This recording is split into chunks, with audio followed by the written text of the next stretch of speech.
Suspense. And the producer of radio's outstanding theater of thrills, the master of mystery and adventure, William N. Robeson. With your permission, we will, on this occasion, drop the editorial we and speak in the first person. 25 years ago this week, I entered the infant radio industry as a writer at station KHJ in Los Angeles. My quarter century in broadcasting has been filled with excitement and some boredom, failure and some success, fun and quite a few heartaches. Much of the excitement, success, and fun I have known in radio has been shared through the years with that unexcelled mistress of the microphone, the First Lady of Suspense, Miss Agnes Moorehead. So it is Miss Moorehead I have asked to share my silver anniversary program. Listen then as Agnes Moorehead stars in The Chain, which begins in exactly 1 minute. Memo on medals. Time out to discuss some interesting but little-known facts about decorations and awards of America's armed services. The time limit on rewarding an act of bravery with a medal is 36 months. According to current regulations, no award can be made more than 3 years after the actual performance of the act or service being honored. To date, the only woman ever awarded the Distinguished Flying Cross was Amelia Earhart. By special act of Congress, she was voted this medal for her daring solo flight across the Atlantic Ocean on July 2nd, 1932. It was President Woodrow Wilson who created the Army Distinguished Service Cross by executive order in January of 1918.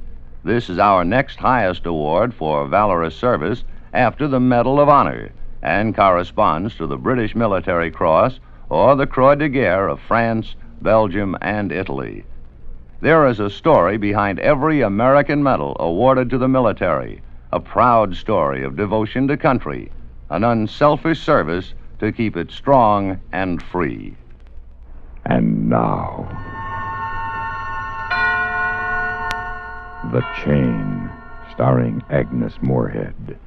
A tale well calculated to keep you in suspense. All I did was send a letter, that's all. You can't blame me for what happened. I didn't start it. Hundreds of people do it every day. I've always been a good wife. By the morning it started, I was fixing George's breakfast. Not just toast like some women, but bacon and eggs and hot biscuits. Coffee ready? Where have you been? Your bacon is burned to a crisp. I said I only wanted fruit juice and coffee. I went down to the road to pick up the mail. Why do you always run for the mail? Are you expecting something you don't want me to see, George? If there was anything I didn't want you to see, I could have it sent to the office. Oh, could you? I didn't know you were important enough to receive personal mail at the office. Leonora, that's enough. Bert Reynolds was appointed district manager. I should have gotten the job, but I didn't. Now, let's forget about it. Oh, maybe you can forget about it, but Abby Reynolds won't let me forget. She has a couple to do her work now. She can spend half her day in town, but not Leonora Carpenter. No, poor Leonora is stranded out here without a car, without anything. Here's your coffee. What was in the mail? Just this letter for you. For me? Who was it from? I don't know, Leonora. I don't open your mail. Well, you needn't be so sarcastic.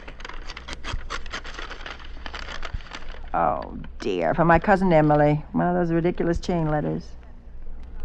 This letter was started by a holy man in Tibet to end all evil. You must make 2 copies and mail them to others within 24 hours or the chain will be broken. Whoever breaks the chain will meet with evil. A Navy pilot broke the chain and was killed in a crash 2 days later. It's such a ridiculous thing. Now, who can I send it to? Well, you can burn it and not send it to anybody. Well, maybe you don't think so, but I think our luck is bad enough as it is. I could send one to Abby Reynolds, of course, but I'd have to sign my name to it. She'd tear it up. Yeah, she would. That would be just like Abby. What's the name of the couple they hired? I don't know. Something or other. Kerchevsky. Peter Kerchevsky. Peter Kerchevsky. You're not thinking of sending a copy to him? Why not, George? Why not? Well, it's absurd. Why, you don't even know the man. Well, I send one to him and he sends one to Abby. He probably won't send it to anybody. Oh, but he will, George. He's a foreigner, isn't he? And they're all so superstitious. You'd have to send it to her. He may not even know anybody else. Suit yourself.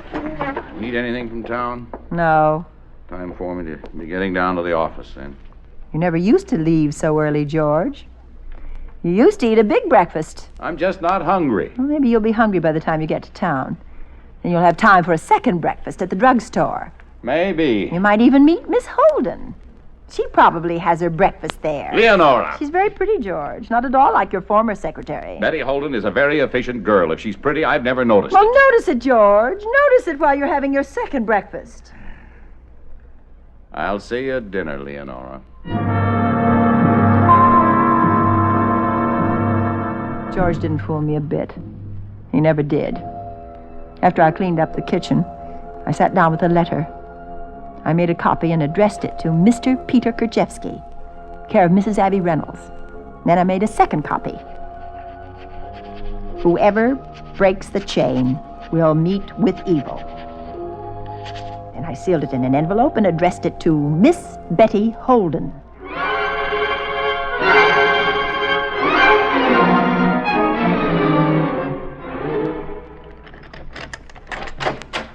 Leonora? Here I am, George, in the living room. Leonora, why in the devil did you send that silly letter to my secretary? Well, it said send 2 copies, and that's what I did. Well, why Miss Holden? Well, why not? Because it was a stupid and a childish thing to do. Is that what she said? She's too much of a lady, but that's what she thought, and so did I. You and Miss Holden seem to think very much alike. It's a pity you're not married to her. Yes, Leonora, it is a pity. So it's true, then. You two agree that I'm stupid and childish. Well, what other agreements do you have, George? Leonora, if you don't stop, so help me, Go ahead and hit me, George. Because of a secretary who means nothing to you. Go ahead and hit me. No. That wouldn't do any good, Leonora. You're not worth it.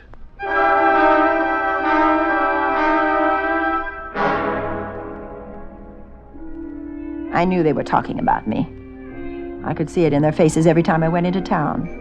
They always blame the woman when something goes wrong. But they didn't know what George was like. I started going into town every day, whether I had to or not, to show them I had nothing to be ashamed of. Thursday was the day Abby Reynolds did her shopping at the Bon Ton, and I planned to meet her there, accidentally. Leonora! Leonora! Oh, hello, Abby. I tried to phone you this morning. Oh? Well, I've been in town all day. There's something I have to tell you. Bert and I know you meant no harm, but... So George has been criticizing me to Bert. Why, no, dear.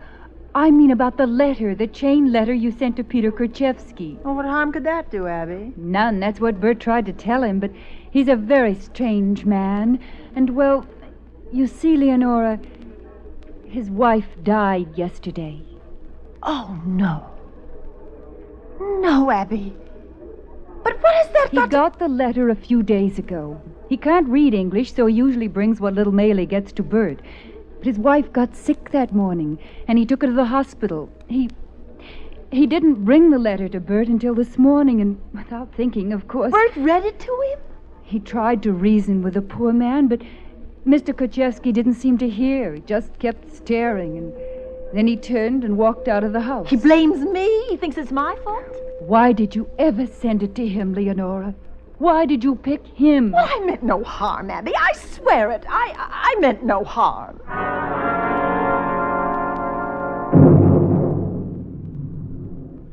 In a moment, we continue with the second act of Suspense. Another visit with Joe and Daphne Forsythe. Joe, Uh-huh. do you think we can afford a vacation this year? Well, I don't know. Let's see. The car could stand some work. Then there's that chair we've been meaning to buy, and I guess we could always cash in a savings bond or two. What? I said we could cash in one of our bonds. Joseph, don't you dare. Well, I was just suggesting. Don't even think about it. Those bonds are our future. When they mature, we'll get back $4 for every 3. Yeah, I know that. They're but- guaranteed, too. 3 times over. Principal, interest, and replacement if lost or stolen. Well, the whole United States stands behind them. Sure, Daphne, but Well, if we cash them in before they mature, we'll be giving up all that lovely interest. And what happens when we really need the money? Daphne, I don't see how you, who thought of buying a bond every payday in the first place, could suggest such a thing. I guess maybe it was a moment of weakness. Well, don't you ever bring it up again. Savings bonds are not only a good investment for us, but they help our country, too. Shame on you, Joe. I'm ashamed. I'm covered with humiliation. I hate myself. I should think so. Okay if I go back to reading my paper now? Uh-huh. But, Joe, I was just wondering. Yeah. Do you really think we can afford a vacation this year?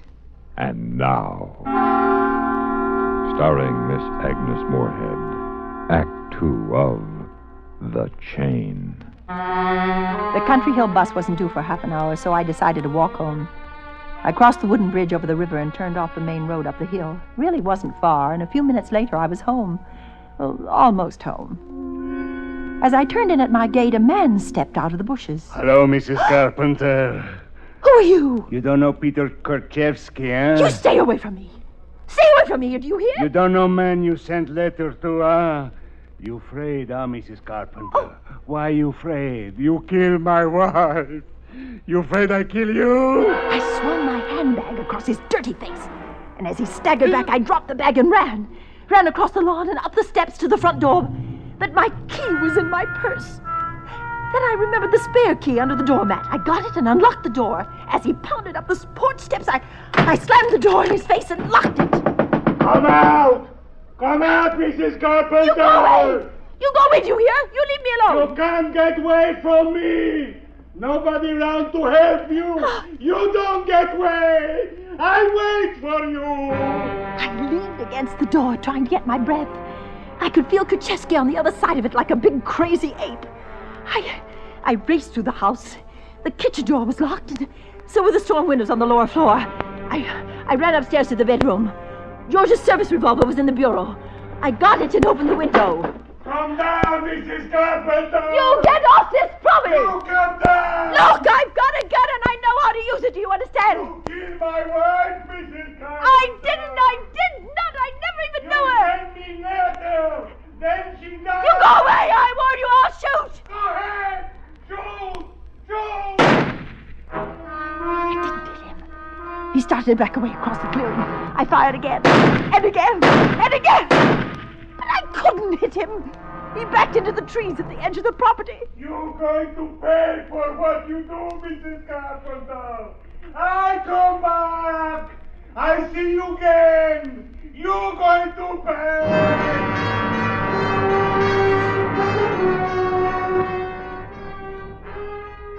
I gripped the gun and waited till I saw him going down the road toward town. And then I unlocked the bedroom door and slipped down the stairs to the telephone. Number, please. 3417. 1 minute. Castle Insurance Company, Mr. Reynolds speaking. Bert, this is Leonora. Yes, Leonora. Let me speak to George, please. I'm sorry, he's out for the afternoon making some calls. Is Miss Holden there? No, I think George gave her the afternoon off. Oh, I see. Anything I can do for you, Leonora? No, Bert. Did you tell George about Korchevsky and the letter? Yes, Leonora, I told him, and he told me why you sent it. Now, is there anything else I can do for you? If George comes in, will I'll you... tell him to call you. Goodbye, Leonora. Bert, I meant no...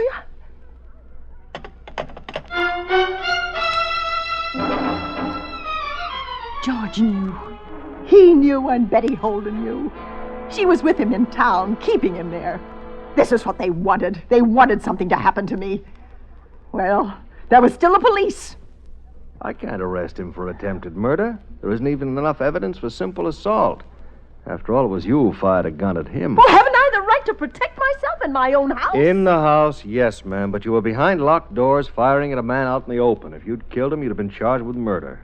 Now, if you're smart, you'll drop it. You've got to find that man and arrest him. I demand it. All right, ma'am. But all I can charge him with is trespassing. Oh.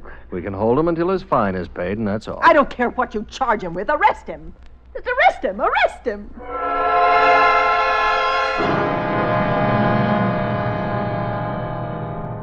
It began to get dark after the police left, and I sat there listening to every sound. Then it started to rain. I heard it against the roof and the windows, and it frightened me. If somebody came up to the house, I wouldn't be able to hear them. 7 o'clock came, then 8, 9, 10. I didn't dare turn on a light. I heard the hum of a motor and the strange sound it made skidding along Country Hill Road. It was George. It just had to be George. The headlights flashed through the windows as the car turned into the drive, and a moment later, I heard his key in the lock. Leonora. Surprised to see me, George? Well, all the lights were out. I thought you were in bed. Is that what you thought? Is that why you waited so long to come home? Where were you? Where I go is no longer any concern of yours. You were with her. All right, Leonora, I was for the first peaceful evening in 10 years, but not the last. What are you saying, George? I'm going to divorce you, Leonora. I'm moving into the hotel in town tonight. I'll stop you, George. There isn't anything I won't do to stop you. Oh, I know. I can depend on you for that. Wife doesn't mean anything to you, George. You don't know what I've been through. You don't know what happened today. I know you tried to kill a man with my gun. How do you know that? Everybody knows it. The police are looking for Kerchevsky. You have no feeling about what you've done to that poor, confused man, have you? I haven't done anything to him, the superstitious idiot. All I did was send a silly letter. That didn't kill his wife. Well, I don't want to talk about it. All I want's my clothes. You can't have them. I won't let you. Well, then I can get others. Goodbye, Leonora. I forbid you to leave this house. Get out of my way. No, George, no, I'm your wife. Remember how things used to be with us. Let go of me. They can be that way again, George. Get out of my way. George, don't leave me. Don't leave me.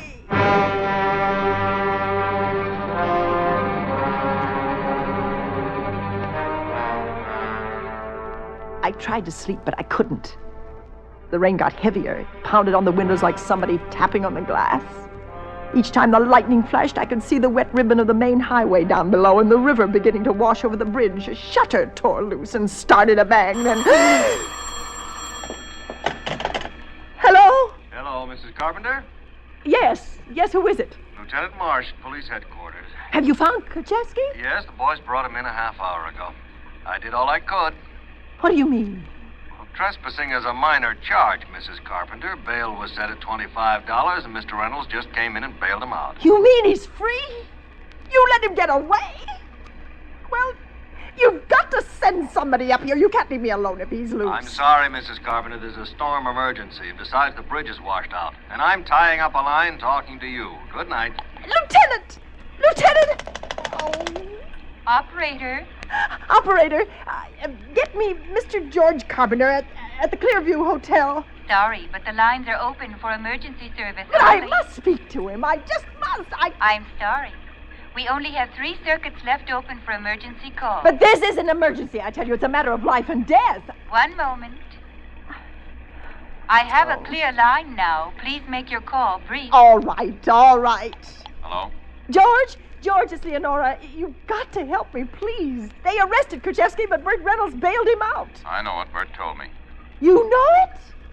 You let him do it. You want me to be killed. He took Kerchevsky home and put him to bed. But he won't stay there. He's crazy. You've got to come out here, George. I need you. The bridge is out. Well, he'll find a way to get here. Oh, do you want me to go mad, George? I'll give you your divorce. I won't fight it. I promise you, George. Only don't let me die. Leonora, you're hysterical. It's after midnight. George! Oh, please! George!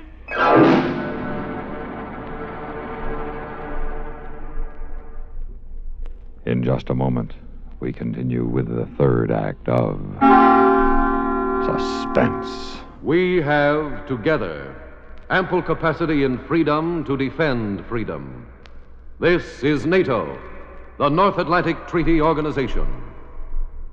Nations of the North Atlantic Treaty Organization have given their solemn guarantee that an attack upon one is an attack upon all, and such attack will be resisted with all forces available. The NATO alliance will never be used for aggression. The United States of America is a part of NATO. You should be aware of and alert to the objectives and programs of the North Atlantic Treaty Organization. And now, starring Miss Agnes Moorehead, Act 3 of The Chain. The line was dead. Dead like I was going to be dead. Kerchevsky would come. They didn't know it, but I did, so I sat there and waited. And then the rain stopped and the moon came out. I sat there listening to the ticking of the clock. It struck 1, then 2. And then I heard someone moving outside. I remembered what the officer had said. I couldn't shoot him until he broke into the house. He was fumbling with the door. He was forcing something into the lock. And then it clicked. The door swung open. He was framed in the center of it, and I fired.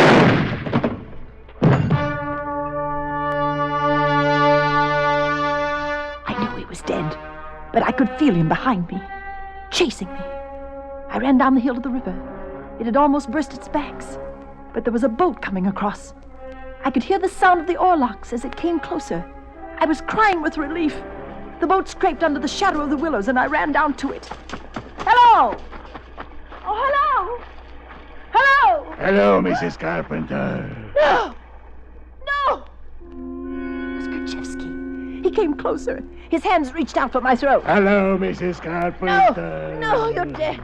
You can't hurt me. You're dead. My wife, she dead. You're hurting me. Let me go. Let go of me. Don't move, Mrs. Carpenter. My hands are big, strong hands. I could break your neck easy. Just one twist. My husband was the one. He told me to send the letter. I didn't want to. He made me. You lie, lady. Your husband is good, man. You're joking me. Don't you like to die, Mrs. Carpenter? You like to write letters. You like other people should die. I didn't mean to shoot you up there tonight. I thought you were hurt. I was coming down to get a doctor for you. But you just came across the river. You couldn't have gotten down here before me. George! It was George up at the house. I killed George. You kill your husband? I thought it was you. I mean... You want to kill me, but you kill him. You kill your husband, Mrs. Carpenter.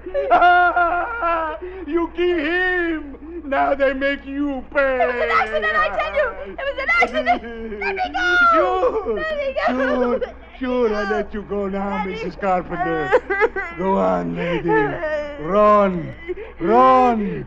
Only where you got to run to.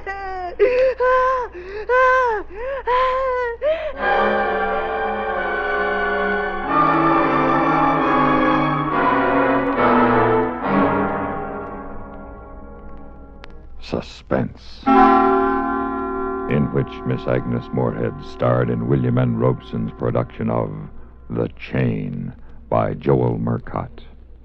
Supporting Miss Moorehead in The Chain were Ellen Morgan, John McIntyre, Jay Novello, Herb Ellis, and Larry Dobkin. Listen. Listen again next week when we return with Everett Sloane in Game Hunt. Another tale well calculated to keep you in suspense.